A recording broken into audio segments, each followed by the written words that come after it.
A paz do Senhor Jesus Cristo seja contigo. Que a graça, a paz, as misericórdias do Senhor possam estar sobre a tua casa, sobre a tua vida. Que o Senhor abençoe tua entrada, tua saída, teu sentar e teu levantar. Deus é bom, Deus é fiel, a Ele toda honra, glória, louvor e adoração. Porque nele, por Ele e para Ele são todas as coisas. Volte seus olhos ao Senhor. Busque a sua face, busque a sua presença, busque a sua palavra. O Senhor é fiel, querido. Ele prometeu, Ele é fiel para cumprir. Amém? Louvado seja o nome do Senhor. Antes de entrar na meditação da palavra, vou deixar o meu pedido, o meu recado. Comente, compartilhe, deixe o seu like, que é muito importante para nos dar visibilidade. Você que ainda não é inscrito nesse canal, se inscreva. O nosso intuito e o nosso objetivo, fazer o ID do Senhor. Pois na palavra está escrito: ide por todas as nações, pregai o evangelho a toda criatura. Aquele que crer e for batizado será salvo.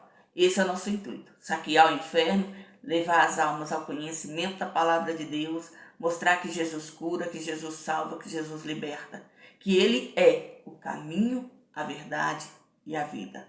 Falar do amor que cura, salva. Amém? Que você possa dar ouvidos à voz do Senhor Jesus. Vamos meditar?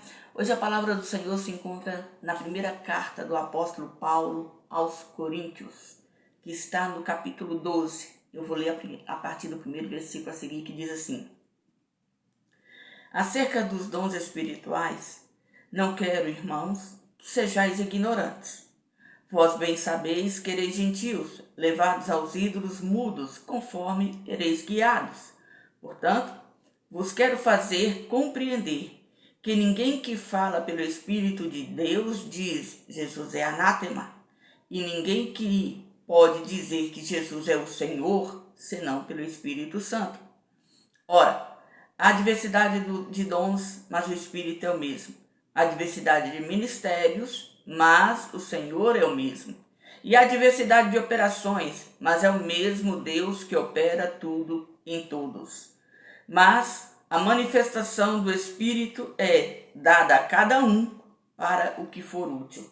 Porque a um, pelo Espírito, é dada a palavra da sabedoria, a outro, pelo mesmo Espírito, a palavra do conhecimento, e a outro, pelo mesmo Espírito, a fé, e a outro, pelo mesmo Espírito, os dons de curar, e a outro, operação de maravilhas, e a outro, a profecia, e a outro, o dom de discernir os espíritos, e a outra, variedade de línguas, e a outra, a interpretação das línguas. Mas um só é o mesmo Espírito, opera todas estas coisas, repartindo particularmente a cada um como quer, porque assim como o corpo é um e tem muitos membros, e todos os membros deste corpo, sendo muitos, são um só corpo, assim é Cristo também.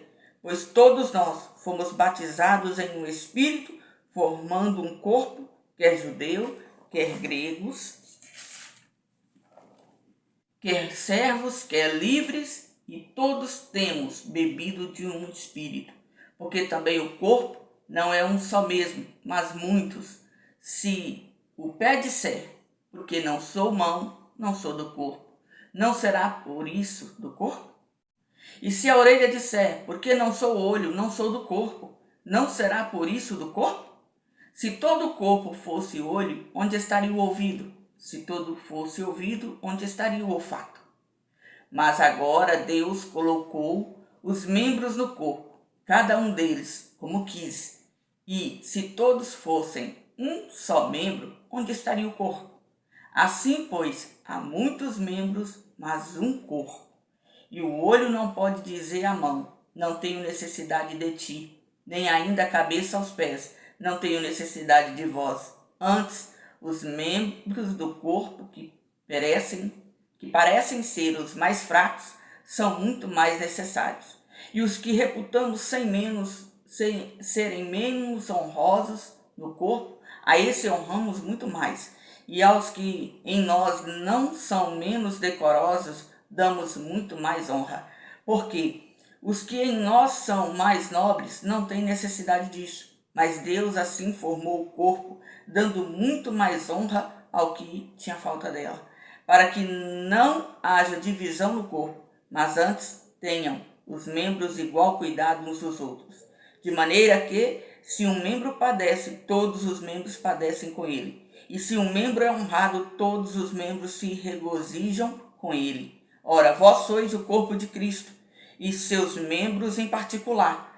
E a uns pôs Deus na igreja, primeiramente apóstolos, em segundo lugar profetas, em terceiro doutores, depois milagres, depois dons de curar, socorros, governos, variedades de línguas. Porventura são todos apóstolos? São todos profetas? São todos doutores? São todos operadores de milagres? Têm todos o dom de curar?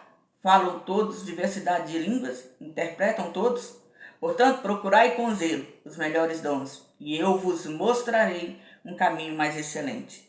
Ainda que eu falasse a língua dos homens e dos anjos, e não tivesse amor, seria como metal que soa, como sino que tine.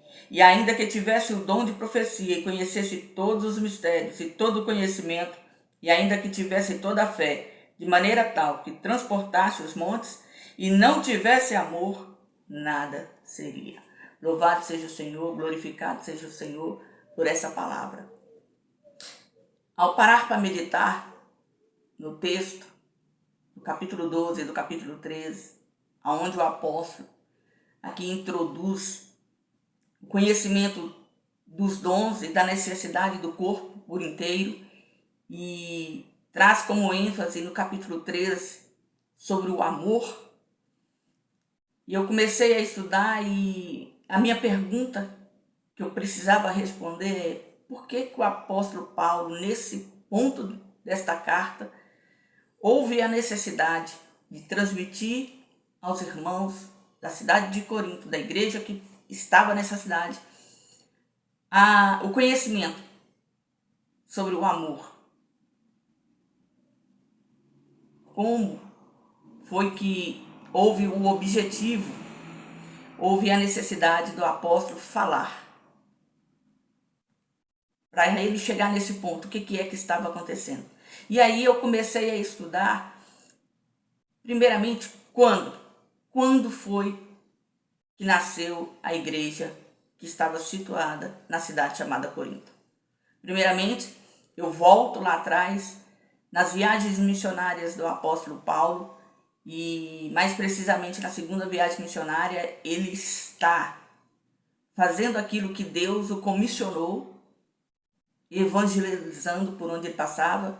E nesse ponto da sua vida, ele está a caminho, numa estrada que levava a uma cidade chamada Corinto. Nessa estrada, ele conhece um casal que também está buscando um lugar para viver, porque eles moravam na Itália, e o governador daquele lugar expulsou todos os judeus de Roma, e eles foram obrigados a deixar as suas casas, a deixar o seu lugar e voltar para sua terra natal.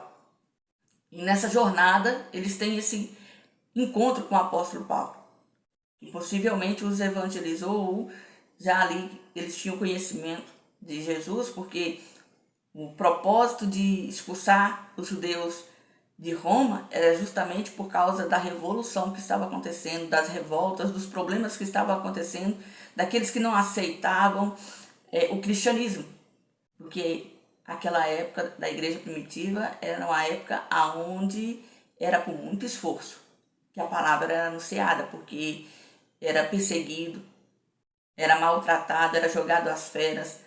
O apóstolo Paulo foi apedrejado, foi açoitado por muitas vezes, mas ele nunca deixou de fazer aquilo que o Senhor mandava.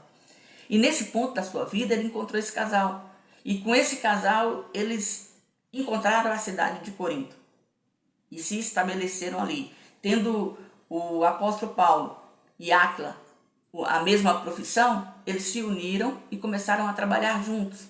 E como todo judeu que seguia os mandamentos do Senhor através das palavras de Moisés, todos eles trabalhavam de domingo a sexta e no sábado eles descansavam, eles iam para a sinagoga para ouvir a palavra do Senhor. E com eles não era diferente. Eles trabalhavam de domingo a sexta. No sábado, o apóstolo Paulo ia para as sinagogas disputar, porque como ele tinha conhecimento e a palavra estava sendo anunciada, ali ele também se envolvia na pregação, perguntando, ensinando, explicando e evangelizando sobre o reino dos céus. E como é de se pensar, é conhecido, todos os lugares que o apóstolo Paulo chegava para fazer o anúncio do Evangelho de Cristo, ele sofria perseguição.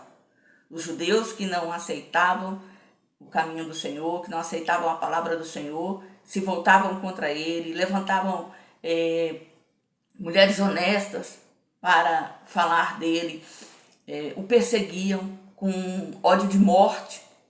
E em Corinto não foi diferente. E eu creio que chegou ao ponto do apóstolo orar a Deus pedindo direção, porque ele já estava desistindo daquele lugar. A perseguição estava grande, a afronta estava grande, o que estava se mostrando para com ele é que ele já estava prestes a correr risco de morte. Então eu creio que ele tira um tempo em oração para pedir a Deus a direção. Só que o Senhor Jesus aparece para ele numa visão e diz: olha, não cales, não para de falar, continua. Eu não vou deixar que ninguém te faça mal, mas pregue, porque eu tenho muito povo nessa cidade. O apóstolo Paulo, ali fortalecido com as palavras do Senhor, permaneceu por 1 ano e 6 meses. Formou uma igreja forte, uma igreja firmada, uma igreja que ele declara no início dessa carta que era uma igreja que tinha todos os dons. Era uma igreja que foi fortalecida no conhecimento, no poder do Espírito Santo. Então, era uma igreja que já caminhava sozinha. Depois de 1 ano e 6 meses de trabalho, de luta, de perseverança, de batalha, de dificuldades, de medo de morte. Porém, algo me chamou a atenção quando eu estava fazendo esse estudo. É que Jesus, quando veio em visão para o apóstolo, ele não falou para o apóstolo assim: olha, continua fazendo o que você está fazendo, que eu vou tirar do coração deles o ódio, que eu vou mudar o pensamento deles a seu respeito, que eu vou apaziguar o coração deles por amor à minha obra, que eu vou trazê-los. Não, não foi isso que Jesus falou. Jesus disse: eu não vou permitir que ponha a mão em você para mal. Porém, contudo, eu tenho muitas pessoas nessa cidade. O Senhor, ele continua sendo o mesmo desde o princípio. Ele não invade, ele não arromba, ele não pula o muro, ele bate a porta. Ele nos convida a conhecê-lo e a servi-lo. E quando nós tomamos o posicionamento e a decisão de estar na presença dele, ele nos ensina a caminhar sobre os seus princípios, sobre a sua verdade. E eu tenho algo em particular com o meu coração. Eu não gosto e não aceito que ninguém pregue que não existe livre-arbítrio. Porque é um princípio de Deus. Deus não quebra princípios. Existe livre-arbítrio, tanto para os que estão no mundo, quanto para os que estão na presença do Senhor. O Senhor não nos tira a vontade e o desejo de escolher. O Senhor não para a nossa vida por causa que em algum momento nós vacilamos e escolhemos o pecado e não a sua companhia. Ele nos deu livre-arbítrio. Ele nos dá o direito de escolha. O que o Senhor faz é nos constranger, é nos dar a oportunidade de retroceder, é nos mostrar que as nossas escolhas vão ter consequências sérias, é nos revelar que não é esse o caminho que Ele quer que nós passemos, que nós andemos por Ele, e nos dá a direção do que Ele quer, de como Ele quer. Agora, Ele não nos força a fazer aquilo que Ele deseja e almeja que nós façamos. Ele nos dá o livre-arbítrio da escolha. Por isso que tem muitos homens de Deus, usados pelo Espírito Santo, que trabalham na obra, que fazem, operam milagres, maravilhas no nome do Senhor Jesus Cristo, que aos olhos do homem não dá para ver, mas não está na presença do Senhor. Não está caminhando para o alvo. Conhecem, pregam, fazem e acontecem, mas o seu coração está longe do Senhor, porque as suas escolhas foi para o pecado. Foi para fazer aquilo que desagradava a Deus. Mas o Senhor está dando oportunidade de reconciliação, de conserto, de se posicionar novamente no caminho, de fazer a sua vontade. O apóstolo Paulo, ele formou uma igreja forte, uma igreja capacitada para andar, para continuar aquilo que ele começou 1 ano e 6 meses antes, com luta, com esforço, com batalha, com perseguição, ao ponto dele achar que ali não era para ele o lugar dele ficar, dele orar ao Senhor pedindo para sair daquele lugar. Não está escrito, mas nos dá a entender isso. Eu posso conjecturar que ele orou clamando ao Senhor para lhe dar a direção para onde ir, porque ali parecia que não ia fluir. E Deus insiste, não, persiste, continue pregando, continue falando. E ele fica. E ele fica e forma. E a igreja que se formou era uma igreja forte, era uma igreja que não lhe faltava os dons do Espírito. E o povo começa a caminhada, a jornada, mesmo sem a presença do apóstolo Paulo, mas na presença do Senhor Jesus. Porém, como nós temos o direito de escolher o que fazemos, o que queremos, como caminhamos, não foi diferente com a igreja de Corinto. O povo começou a ter comportamentos que desagradavam ao Senhor. Eles eram enriquecidos no conhecimento, eles tinham todos os dons, mas Jesus, eles colocaram porta afora. Eles já não estavam segundo o que lhes foi ensinado pelo apóstolo. Eles estavam se ensoberbecendo, sendo altivos, se achando melhores do que os outros. Não esperavam para que todos sentassem à mesa para cear, mas aqueles que tinham, comiam sem repartir, bebiam sem dividir, porque se achavam superiores àqueles que não tinham e traziam escândalo para a obra do Senhor. E como um abismo chama outro abismo, as coisas começaram a desandar, embora eles tivessem dons, embora eles tivessem conhecimento, embora a igreja fosse uma igreja formada, firmada na palavra e no conhecimento da verdade. E aí alguém chega junto do apóstolo e traz notícias, dizendo, olha, a igreja de Corinto está passando por dissensões, está tendo brigas, o povo está se dividindo. Alguns dizem servir a Cristo por causa de Apolo, outros dizem servir a Cristo por sua causa, outros dizem que não serve a Cristo nem por sua causa, nem por causa de Apolo, mas serve a Cristo por Cristo. E aí o apóstolo manda essa carta, perguntando para eles, por acaso eu morri? Eu fui crucificado e ressuscitei por vossa causa? Cristo está dividido? Por que a igreja vai se dividir? A igreja são muitos membros, mas é o corpo de Cristo. E todos têm que ter o mesmo pensamento, estar alinhados no mesmo propósito. E ele vem trazendo exortação, ele vem mostrando ao povo como agir, como fazer, e dando ali orientações a respeito de várias coisas, como casamento, como o comportamento das mulheres. E quando chega nesse ponto, ele fala, olha, eu vou falar para vocês sobre os dons. Deus deu a cada um para que fosse útil na igreja. Por isso que não são todos apóstolos, não são todos mestres, não são todos conhecedores da palavra do conhecimento.